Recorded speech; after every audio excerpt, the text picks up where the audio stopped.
Let's not waste any time. 5 powerful questions to ask yourself as a Scrum Master. Remember, the Scrum Master has 2 accountabilities. First, helping the team implement the Scrum framework correctly as per the latest version of the Scrum Guide. And second, helping the team become more effective. These 5 questions will help you fulfill these 2 accountabilities. Obviously, there's a lot of Scrum Masters watching this video at different levels in terms of experience, skills, and knowledge. But no matter your level, these 5 questions will be helpful if used correctly.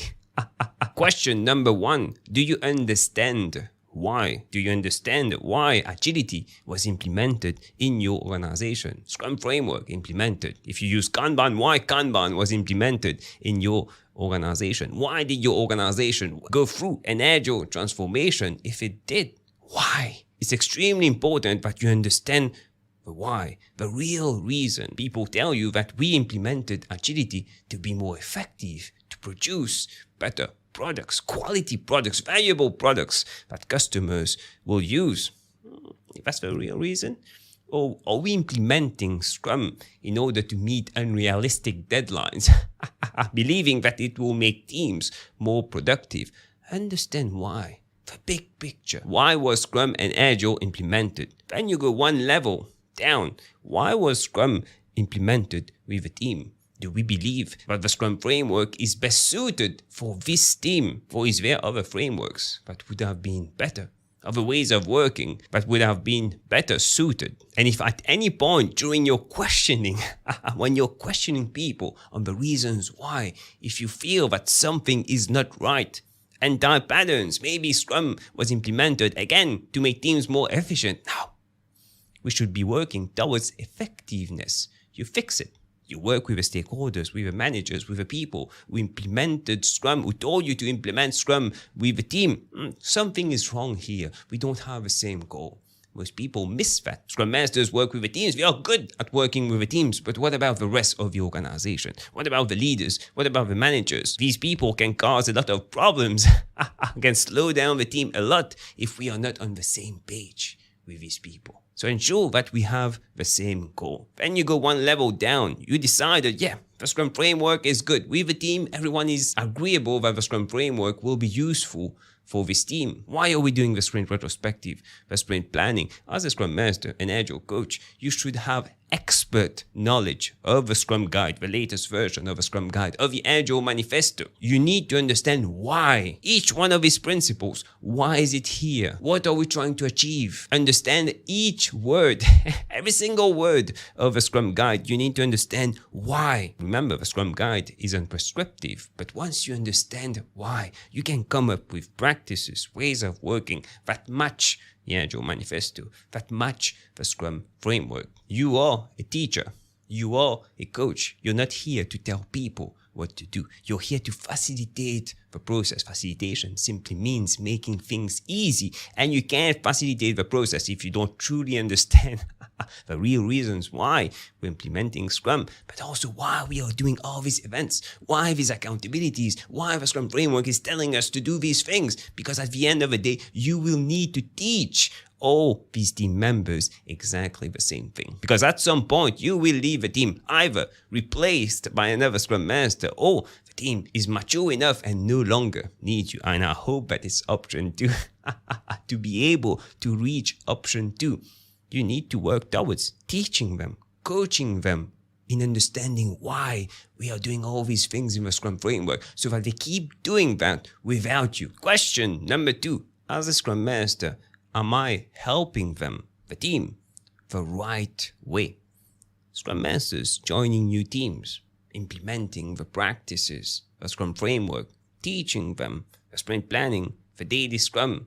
That's good. You should have goals. I always recommend, you can watch this video right here. You should have goals for yourself and for the team.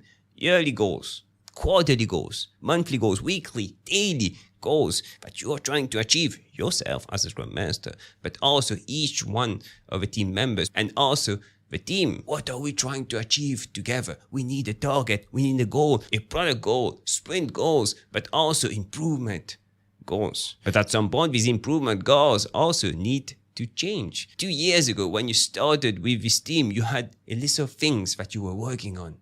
You were a team, most probably implementing the practices. It was new for everyone. But at some point, you need to upgrade what you're trying to work with a team. Many Scrum Masters stick to that. They keep on facilitating sessions for the team. They keep on resolving impediments for the team. When will the team be fully self-managed without you? When will you become replaceable? Always be upgrading your goals. Different levels of Scrum or Agile maturity. Different teams. Different goals. You can watch this video to know how to check the Agile maturity level of your team. It's extremely important that you know that and agree with the team a list of goals, improvement goals that will suit their maturity level. Not always do the same thing. Question number 3. What about you? Are you self-learning? Are you improving? What's your improvement plan for 2024? I see many Scrum Masters not doing that. I read at least 2 hours, 3 hours every single day. I try learning a new skill. Maybe influencing, persuading better, listening better, empathy, all the skills, soft skills required to be a good Scrum Master. I read books, articles, watch videos, 2 hours, 3 hours per day. Continuous improvement, extremely important to me. And I also produce content. When you talk about something, about a topic, you get to learn it even more. Teaching people is always good because it makes you think. But what about you? I'm not telling you here to start creating content, but if you do, please go ahead. It's one of the best ways to advance your career.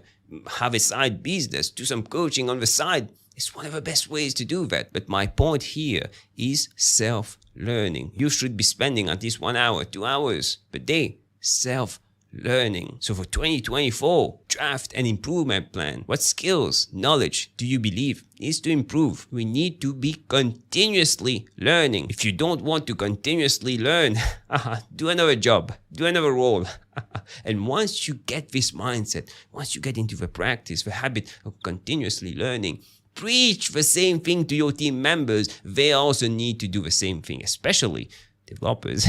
They need to keep up to date with all the trends, with all the new ways, optimized ways of coding. It's hard. Constant, continuous learning over and above doing your job, creating beautiful products. Question number 4. Are you making yourself replaceable? We talked about that earlier in this video. Scrum Masters have 2 accountabilities. Helping the team implement the Scrum framework correctly and also be effective. One of the ultimate goals, I believe, of a Scrum Master is ensuring that the team can do these 2 things without you. You're going on leave, on holiday, they are still effective. They are still using the Scrum framework correctly. And the ultimate goal, you left the team because you need to go serve another team or the rest of your organization. And they can still reach these 2 accountabilities without you. That for me is a high-performing Scrum Master, someone who can do that. Are you working towards that? Or are you still facilitating all the sessions of a team, the sprint retrospective, the planning? Are you resolving all the impediments of a team? Are you the manager of Jira? Or even worse, assigning tasks, telling the team what to do? Why are you doing that? When will you upgrade? When will you start to move from executing, teaching, and more coaching, mentoring? At some point, you will need to shift to become replaceable. Many Scrum Masters believe that they are facilitators. They need to facilitate all the sessions. Again, facilitation simply means making something easy. Facilitation doesn't mean that you need to book the session, facilitate all the daily scrums, the sprint planning. No, simply making something easy. You can facilitate something even if you're not actually the facilitator in the session, as long as you're trying to make it easy. And the easiest you can help the team is simply helping them become more self-managed without you, effective without you. That's the ultimate facilitation that you need to do. And the last question number 5. What do stakeholders, sponsors, managers, upper management think about you? I see many Scrum Masters working well with the teams, but what about the rest of your organization? It's hard being an Agile coach, a Scrum Master, preaching. At some point, you will need to work with these stakeholders, these managers. Don't ignore them. Many Scrum Masters do. Please, Don't ignore them. You can watch this video to know how to handle stakeholders. But my point here is that most probably these people don't really truly understand agility, don't understand the Scrum framework. We might not even have the same purpose, the same goal. Let's take deadlines as an example. Maybe they are still asking the team, requesting that the team do yearly plannings, quarterly plannings, commit on deadlines. You said you would meet this date, you have to meet this date. They're not telling the team what date to meet. They are letting the team estimate, but still, it's wrong.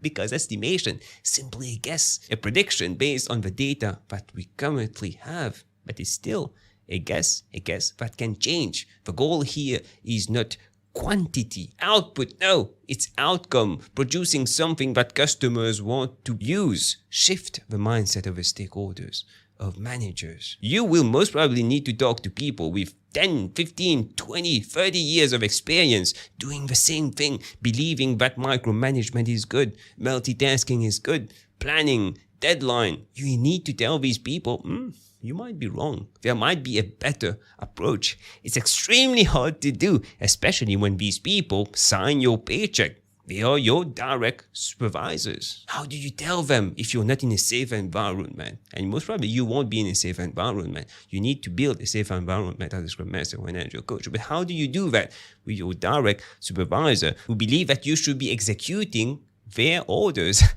They tell you what to do and you work with the team. Just make the team productive. Just make the team efficient. Forget about me. My mindset doesn't need to change. I just want teams to be more productive and efficient. Wrong. Effectiveness, that was the goal. It's hard to do, but at some point you will need to do that. And as long as you don't plan exactly how to achieve this goal, shift this mindset and make these managers, stakeholders, sponsors, servant leaders, serving the team instead of a team serving them. It's a big shift. And many managers won't like you because of that. But you will be able to do it. If you want more tips, insights on Agile, Scrum, personal growth, click on the video that stands out the most on the screen right now, and I'll see you in a few seconds.